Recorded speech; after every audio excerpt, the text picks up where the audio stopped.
बात यूएसए की करें अगर, ये तो हमेशा के लिए एक अच्छी प्रायोरिटी लिस्ट में रहता है कि हम यूएसए जाएं, वहाँ पर सेटल हो जाएं। तो आज हम ए टू जेड इन्फॉर्मेशन आपके साथ शेयर करेंगे कमिंग इनटेक्स को लेकर, अच्छी ऑप्शंस और किस तरह की प्रोफाइल्स के लिए गोल्डन चांस है ताकि आप आगे बढ़ें सही प्रोसेस के साथ, क्योंकि इंटरव्यू बेस्ड वीज़ा होता है, उसकी तैयारी किस तरह से आपको करनी चाहिए ताकि आपका प्रोसेस क्लियर हो, इंटरव्यू आप क्लियर कर सकें और आपको यूएस का वीज़ा मिल सके। स्वागत है आप सभी का, मैं हूं हरजोत कौर और ये सारी जानकारी आज आपके साथ शेयर करेंगे नेविगेटर्स ओवरसीज से visa expert Mrs Veena Goyal ma'am हमारे साथ हैं। बहुत बहुत स्वागत है मैम, नमस्कार। नमस्कार। तो मैम आज बात यूएसए की कर रहे हैं, तो मैं ज़रूर पहले तो चाहूँगी कि ए टू जेड अगर हम बात करते हैं इन्फॉर्मेशन को लेकर, कमिंग इनटेक्स को लेकर, तो कौन कौन से खास पॉइंट्स हैं जो इस इन्फॉर्मेशन में शामिल ज़रूर होने चाहिए और स्टूडेंट्स को ज़रूर पता होने चाहिए? हाँ, जो देखिए जो कमिंग इनटेक्स हैं, अब जैसे हर किसी को पता है कनाडा और यूएस मई का जो होता है वो एक छोटा इनटेक होता है जी। और बहुत सारे जो यूनिवर्सिटीज़ हैं वो मई इनटेक देते हैं, ज़्यादातर उसमें बिज़नेस कोर्सेज मिल जाते हैं और कुछ और कोर्सेज बिज़नेस के भी मिल जाएंगे आपको, या बिज़नेस में आगे ब्रांचेस आ जाती हैं, फाइनेंस, मार्केटिंग, एचआर, उनके कोर्सेज मिल सकते हैं। साइंस के बहुत कम कोर्सेज मिलेंगे, ज़्यादातर कोर्सेज मिलेंगे सितंबर में अगर आपको बहुत अच्छी यूनिवर्सिटीज़ चाहिए। यूएस में यूनिवर्सिटीज़ आपको अगर बहुत अच्छी है तो आपके वीज़ा चांसेस मतलब अच्छे रहते हैं अगर स्टूडेंट का कॉन्फिडेंस मतलब लेवल बहुत अच्छा है, आई कांटेक्ट से बात कर सकता है वीज़ा ऑफिसर से, और आपने थोड़ा सा होमवर्क करना पड़ता है स्टूडेंट को।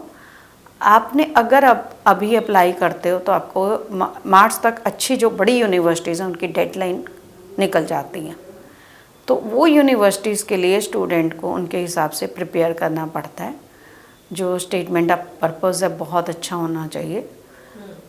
अगर आपने आपने अपना स्टेटमेंट ऑफ पर्पज़ बहुत अच्छा बनाया है एंड आपका अगर उनकी तरफ से आइल्स रिक्वायरमेंट या टोफल है वो किया हुआ है, आपने जीआरई जीमैट अगर कुछ किया हुआ है, वैसे जो एवरेज यूनिवर्सिटी का वो कुछ भी नहीं चाहिए, लेकिन अगर हम हाई एंड यूनिवर्सिटी की बात करें तो उनका अपना एलिजिबिलिटी क्राइटेरिया होता है, तो अगर किया हुआ तो आपको स्कॉलरशिप 100% तक भी मिलती है।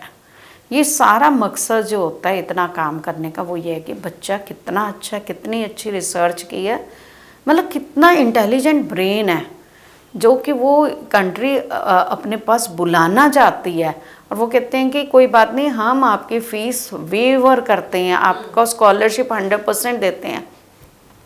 बहुत सारे केसेस में देखा गया इवन लिविंग एक्सपेंसेस भी यूनिवर्सिटीज़ ने पे किए हैं। तो इतनी बड़ी ग्रांट्स मिलती हैं यूनिवर्सिटीज़ को अच्छे बच्चों के लिए, जिसको हम ब्रेन ड्रेन भी बोलते हैं कि हमारे यहाँ से जा रहे हैं लोग। तो वो स्टूडेंट एक अच्छी कैटेगरी का स्टूडेंट जब बहुत अच्छे से तैयारी करके जाता है तो उसका वीज़ा रिजेक्ट नहीं होता है। अब मैं एवरेज स्टूडेंट की अगर बात करती हूँ तो एवरेज स्टूडेंट भी अगर उसमें कॉन्फिडेंस है, यूनिवर्सिटी अच्छी सेलेक्ट की हुई है, तो उसका वीज़ा रिजेक्शन चांसेस नहीं होते। और कभी भी एक यूनिवर्सिटी में ना अप्लाई करें। मैक्सिमम टाइम वीज़ा ऑफिसर आपसे ये पूछता है कि कितनी यूनिवर्सिटीज़ में I-20 आपने अप्लाई की है, in how many universities you applied your I-20। तो ये इम्पॉर्टेंट क्वेश्चन होता है।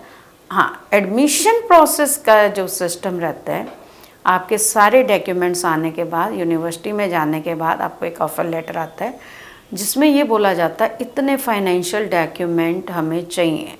मान लीजिए अगर बच्चे की वेवर हो गई है ट्यूशन फीस, तो लिविंग एक्सपेंसेस शो करना है, या 50% फ़ी वेवर हुई है तो उसको 50% शो करनी है।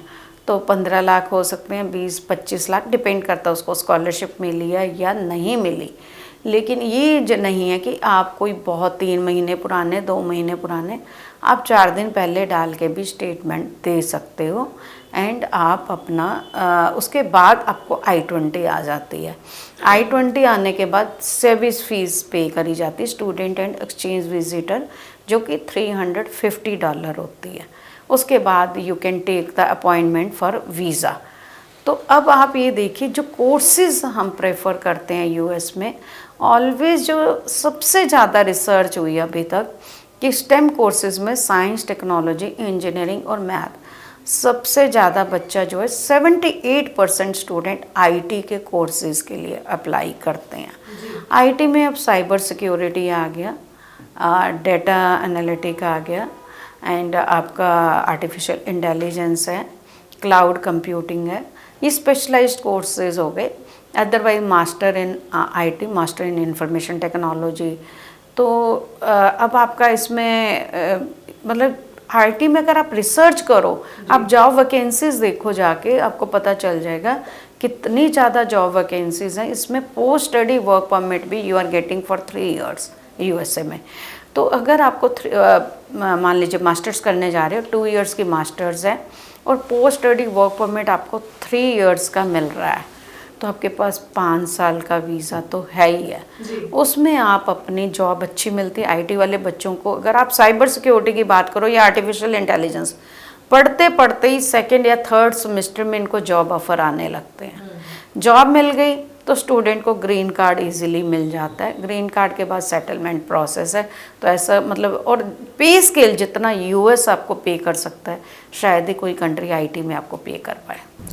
बिल्कुल। तो आपने सुना कितने ही पॉजिटिव एस्पेक्ट्स हैं जिनको अगर आप समझें तो आपको लगेगा कि हमारे लिए यूएसए सही ऑप्शन है, वहीं हमें अप्लाई करना चाहिए। जैसे कि मैम ने बताया आईटी कोर्सेज को लेकर, उसके साथ आगे चलकर आपको कितनी अच्छी अपॉर्चुनिटीज़ मिलती है। तो फिर आप भी ये मौका ना गंवाएं, अपनी प्रोफाइल की असेसमेंट ज़रूर करवाएं कि आप किस कोर्स में कब फटाफट अप्लाई करें और यूएस का वीज़ा हासिल कर सकें।